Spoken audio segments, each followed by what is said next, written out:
Pertengahan tahun 2006, Mardi dan istrinya yang telah dikaruniai dua orang buah hati ini ingin mandiri dan memutuskan untuk membangun rumah sendiri walau kecil dan sederhana. Cita-cita mulia itu pun memang telah terlaksana.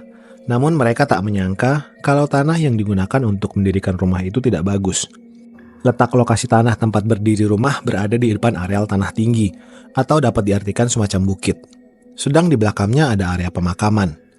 Melihat kondisi tersebut, maka menurut kepercayaan, rumahnya Mardi itu memang potensial untuk dipengaruhi sebuah kekuatan hitam atau negatif yang amat tidak menguntungkan. Rupanya kepercayaan tersebut ada juga benarnya. Setelah bulan Juli, Mardi dan keluarga yang menempati rumah baru mereka awalnya memang tidak mengalami suatu gangguan apapun. Namun menginjak bulan September, mulailah teror gaib melanda kehidupan keluarga sederhana itu. Kejadian yang pertama kali dialami oleh istri Mardi. Karena Marhaini di siang hari juga harus bekerja untuk mencukupi kebutuhan ekonomi keluarganya, maka dia sering mencuci piring pada malam hari. Di suatu malam, saat sedang asyik mencuci piring, matanya tiba-tiba melihat bayangan hitam berkelebat di depannya, disertai hembusan angin yang cukup kencang. Namun kejadian ini hanya sesaat saja.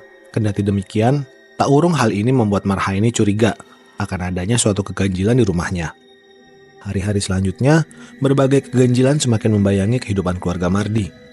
Terutama sekali hal ini amat dirasakan oleh Marhaini istrinya. Dia sering melihat bayangan hitam yang dulu dilihatnya saat mencuci piring, kini sudah mulai sering masuk rumahnya. Tetapi Marhaini sulit mencerna apa sesungguhnya bayangan itu. Ketika dia mengadukan kepada sang suami, maka Mardi menjawab dengan acuh tak acuh. "Ah, zaman modern begini kok masih percaya tahayul, Jeng? Mungkin yang kau lihat saat itu cuma bayangan hewan, atau mungkin tetangga yang lewat di belakang rumah kita." Sampai suatu malam, terjadilah peristiwa yang membuat Marhaini amat ketakutan. Waktu itu, Mardi kebetulan sedang ke tempat tetangga yang sedang melaksanakan pesta hajatan. Di rumah, Marhaini cuma tinggal dengan kedua buah hatinya yang masih kecil-kecil. Saat menidurkan si bungsu, dia melihat lagi bayangan hitam berkelebat. Kali ini wujudnya amat jelas, besar dan berbulu lebat, dan bayangan itu langsung masuk ke dapur. Marhaini menggigil ketakutan, apalagi tak lama berselang, dari dapur terdengar suara piring jatuh. Marhaini pun tak berani keluar kamar. Dia melipat tubuhnya hingga merikuk seperti anak kecil. Untung tak lama kemudian Mardi pulang. "Kamu kenapa? Sakit?" tanyanya ketika melihat istrinya yang masih menggigil. Dengan suara gemetar, Marhaini menceritakan apa yang baru saja dilihatnya. Setelah mendengar cerita istrinya, Mardi pun segera meneliti dapur. Ternyata 2 piring dan 3 gelas pecah. "Apakah mungkin ini ulah bayangan hitam itu, Mas?" tanya Marhaini. "Ah, jangan ngawur. Mungkin tikus yang menjatuhkan gelas dan piring-piring itu," jawab Mardi yang tetap saja masih sulit untuk mempercayai kesaksian istrinya. Marhaini pun diam 1000 bahasa. Setelah kejadian itu, entah mengapa Mardi begitu bergairah ingin bercinta dengan istrinya. Mereka pun melakukan hubungan suami istri dengan penuh kemesraan. Setelah puas merakuk kenikmatan surga dunia, Mardi duduk di tepi ranjang. Namun, ketika itulah dia sungguh terkejut. Saat pandangan matanya tertuju ke atas lemari pakaian, di sana bertengger sosok makhluk bertubuh hitam yang cukup besar. Makhluk itu berbulu hitam seperti gorila. Namun saat dilihat Mardi posisinya membelakangi, jadi wajahnya kayak apa tidak ketahuan. Yang pasti Mardi langsung menggigil ketakutan. Anehnya, ketika dengan suara gemetar dia membangunkan istrinya, maka seketika itu pula makhluk tersebut raib dari pandangan mata. "Kenapa, Mas?" tanya Marhaini yang segera terjaga. Dia memandang suaminya dengan heran, sebab nampak jelas Mardi seperti orang kedinginan. "Sekarang aku percaya ceritamu, Jeng. Rumah kita ini memang ada hantunya," jawab Mardi sambil menggigil. Setelah kejadian tersebut, Mardi pun langsung meminta bantuan kepada Mbah Darmo, dukun yang tinggal tak jauh dari rumahnya. Mbah Darmo memberikan sarana pagar rumah berupa garam yang harus ditebar di seluruh penjuru rumah. Tapi apa lacur, ternyata syariat ini tidak membawa hasil. Bayangan hitam itu masih sering menampakkan wujudnya. Yang membuat lebih bergidik lagi, tingkah laku makhluk misterius itu semakin menjadi-jadi. Hampir setiap malam Jumat dan malam-malam keramat lainnya selalu saja menyambangi rumah Mardi yang seakan dijadikan langganan untuk uji nyali. Karena keadaan ini, lama-kelamaan Marhaini semakin tak betah tinggal di rumahnya sendiri. Apalagi dia yang paling sering melihat keganjilan tersebut. Gara-gara ini pula, dia pun tak mau ditinggal suaminya di rumah sendirian bila malam hari. Puncaknya malam Selasa Kliwon, kira-kira setelah maghrib, saat Marhaini mandi sendirian. Tiba-tiba bagian pantatnya dicolek tangan nakal. Dikiranya yang mencolek adalah suaminya yang ingin menggodanya. "Ah, Mas Mardi ini sore-sore udah mau minta jatah ya?" kata Marhaini sambil terus bersimur dengan gayung.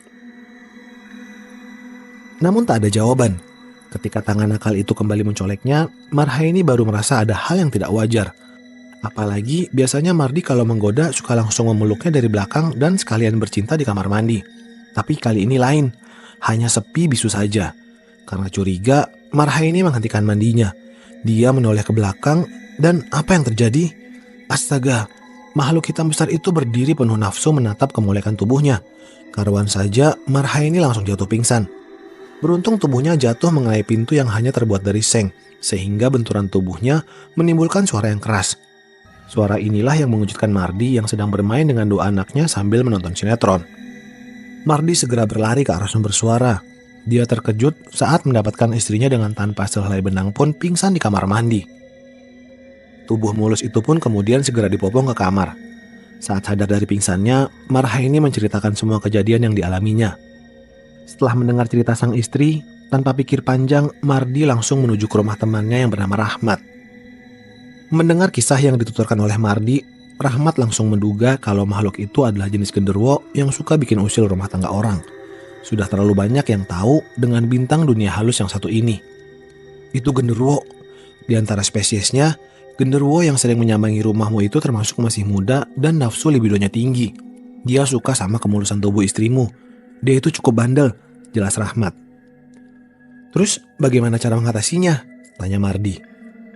"Rumahmu harus diberi pagar." "Maksudmu pagar gaib? Apa saja sarananya?" Sesuai dengan pengetahuan supranatural si Rahmat, lalu Rahmat menyarankan agar Mardi mencari sebatang tebu wulung atau tebu ireng, injet, dan jelaga. "Ah, mana bisa malam-malam begini aku mencari benda-benda itu," ucap Mardi kebingungan. Seketika Rahmat teringat bahwa di kotak pusakanya masih menyimpan benda-benda keramat yang memiliki tuah-tuah itu.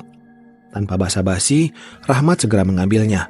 Demi ketentraman rumah tangga sang teman, malam itu juga Rahmat mendatangi rumah Mardi untuk memberi pagar gaib.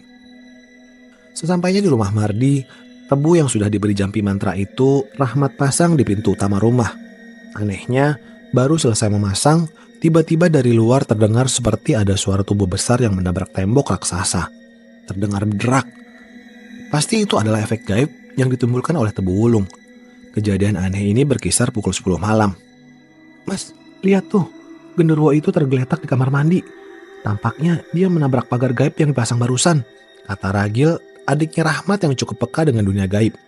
Ragil memang benar. Buktinya, tak lama kemudian genderuwo itu pun bangun, dan seketika lari sempoyongan menuju ke areal pekuburan yang ada pohon randunya. Mereka bertiga, Rahmat, Mardi, dan Ragil mengikutinya. Dan genderuwo itu pun akhirnya hilang di pohon randu yang mungkin merupakan sarangnya. "Besok siang, pohon randu itu harus kamu paku. Gunakan paku yang direndam air 7 sumur keramat. Kasih garam laut, dan kebetulan malam ini malam purnama. Lakukan segera," nasihat Rahmat. Mardi pun melakukan semua syarat tersebut. Lagi-lagi kebetulan, di rumah Rahmat tersimpan 7 mata air keramat. Siang harinya segera dilakukan ritual pemakuan. Sejak saat itu, rumah Mardi sudah tidak pernah lagi diganggu oleh genderuwo tersebut. Sekedar mengingatkan, jangan merasa takut dengan makhluk halus seperti itu. Bila kita takut, maka mereka akan sejadi-jadinya akan memperalat kita. Untuk itu, dekatkanlah selalu diri kita ke hadirat Ilahi Rabbi.